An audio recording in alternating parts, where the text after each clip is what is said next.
Hello बच्चों, कैसे हैं आप आशा करती हूँ आप घर में स्वस्थ होंगे और अपने पढ़ाई पर ध्यान दे रहे होंगे। बच्चों, आपका पाठ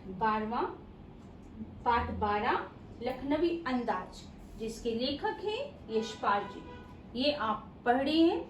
इससे पहले मैंने आपको इस पाठ के पूरा परिचय दिया है, सार समझाया है, एक एक पेज आपको समझाकर उससे संबंधित प्रश्नोत्तर भी करवाए हैं। आज मैं आपको प्रश्न अभ्यास के प्रश्न के उत्तर समझाऊंगी। सो बच्चों, हर बार की तरह समझने से पहले आप मेरे YouTube चैनल को लाइक और सब्सक्राइब करना ना भूलें।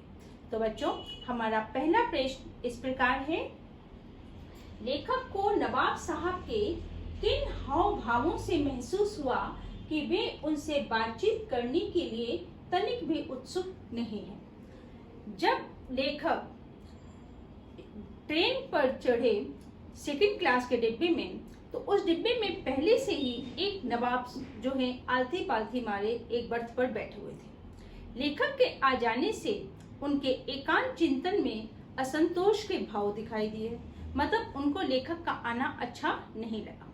वो खिड़की से बाहर देखते रहे और उन्होंने बिल्कुल भी उनसे बातचीत करने के लिए उत्साह नहीं दिखाया, उनको इग्नोर करते रहे। मतलब उनको वो लेखक का आना अच्छा नहीं लग रहा था। वो चाहते थे मैं अकेले सफर करूं, लेकिन लेखक के आ जाने से वो उनको संकोच हो रहा था।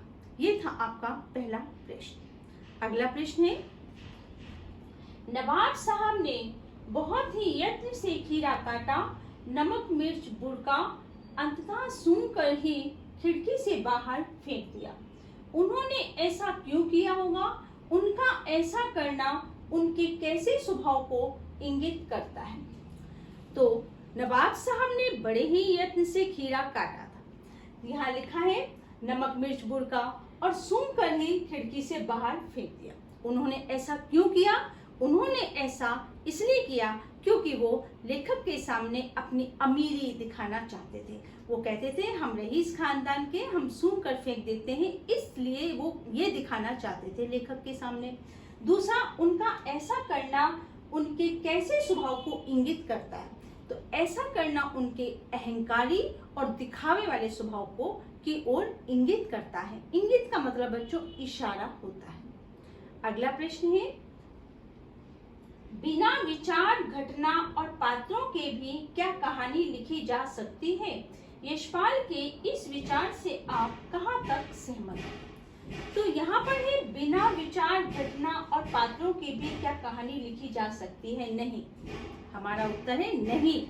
नहीं, बिना विचार घटना और पात्रों के भी कहानी नहीं लिखी जा सकती।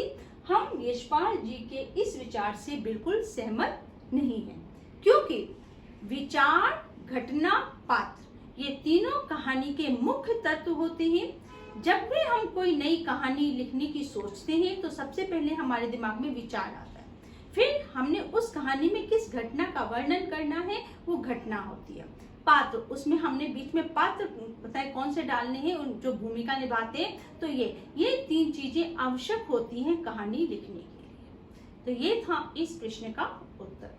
अगला प्रश्न है, आप इस निबंध को और क्या नाम देना चाहेंगे?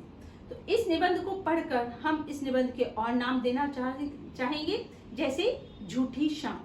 इस पाठ को हम झूठी शान भी कह सकते हैं। दूसरा, दिखावे की जिंदगी, ये भी हम नाम इसको दे सकते हैं। ये थे हमारे प्रश्नों के उत्तर।